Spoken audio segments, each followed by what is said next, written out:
Со премудрост, простом да го изслушаме светото Евангелие, мир на сите. И духови Твоему. Ке се чита од свето Евангелие според Лука. Слава Тебе, Господи, слава Тебе.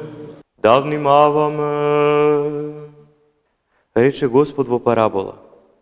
На некој богат човек нивата му беше родила многу и мислеше во себе велејќи: што да направам?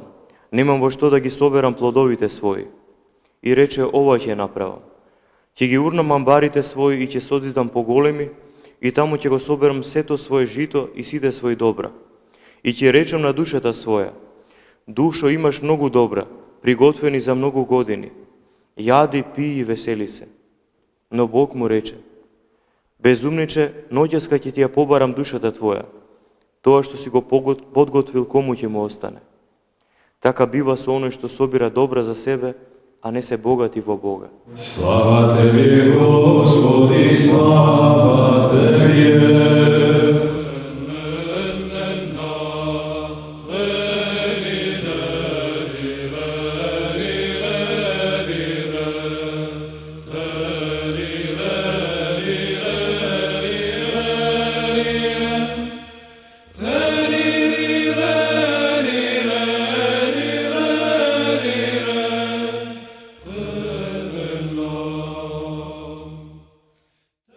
Отец благослови.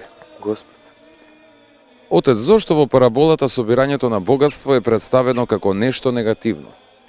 Па, не е грев човекот да работи и да спечали, потоа да ужива од тоа добро што ќе го спечали. Како главен проблем Христос во оваа парабола го наведе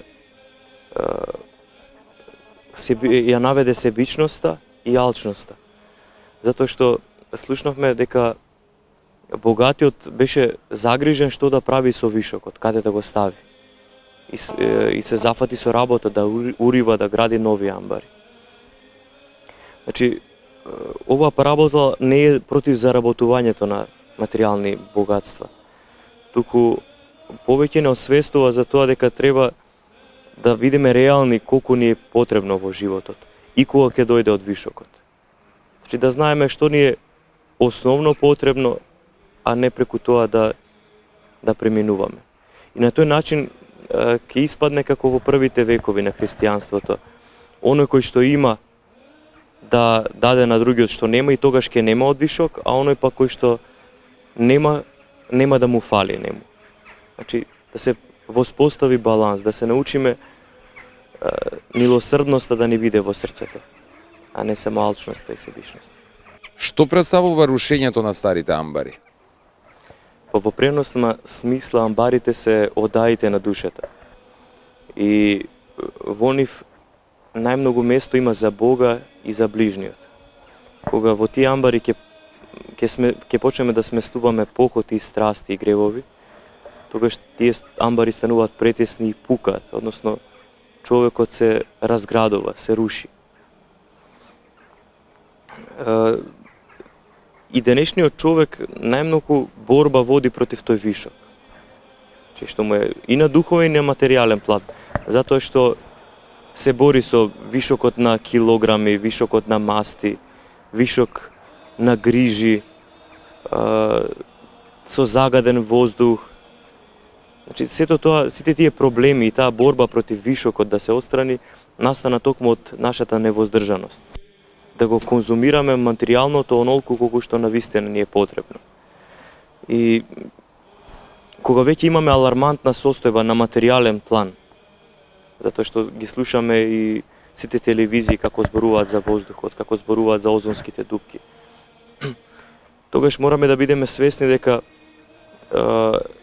материјата секогаш ја одразува состојбата на духот.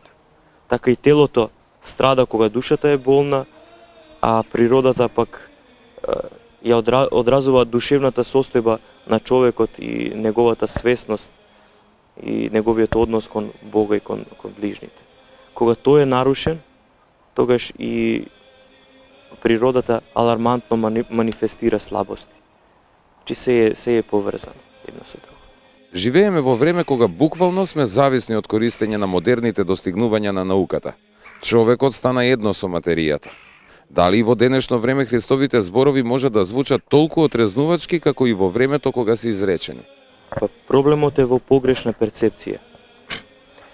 Богатиот рече: "Душо моја, јади, пии и весели се." Дали навистина душата може да јаде и да пие? Таа е нематеријална, од Бога по благодат создадена вечно да постои. А за тоа дека и тогаш и сега ја правиме истата грешка, ќе посведочиме ако отидеме на гробиште, кога луѓето изнесуваат помен за своите ближни. Ќе видите еден куп јадење и пиење, тоа изнесено за душа на покојниот. Навистина, дали може таа душа да јаде? Или тој човек да јаде и да пие? И да се види пред него, како што велат? Значи пак исто сметаме дека душата може да јаде и да пие и да се весели. Храната ни е дадена само за да не одржува во животот и ништо повеќе. Меѓутоа, Христос заради тоа направи јасна дистинција меѓу тоа што останува вечно да постои, а што се враќа во земјата, од кое што е земено. Тој му рече на богатиот: "Безумниче, утре ќе ти ја побарам душата."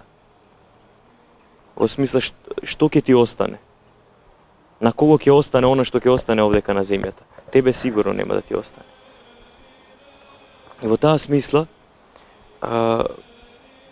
јасно кажува како правилно да се употребува материјалното. Он вели преку материјалното да се богатиме во Бога, преку милостиња да си придобиваме духовни добра, преку разделување на оние кои што немаат да се богатиме во Бога, а не само себично да го сочувуваме. И на тој начин ќе бидеме како мудри градители кои што материјалот мудро го искористија, добро го искористија за да се спасат себе си, својата душа, а во исто време и да бидат од корис на ближните што се околу него. Амин.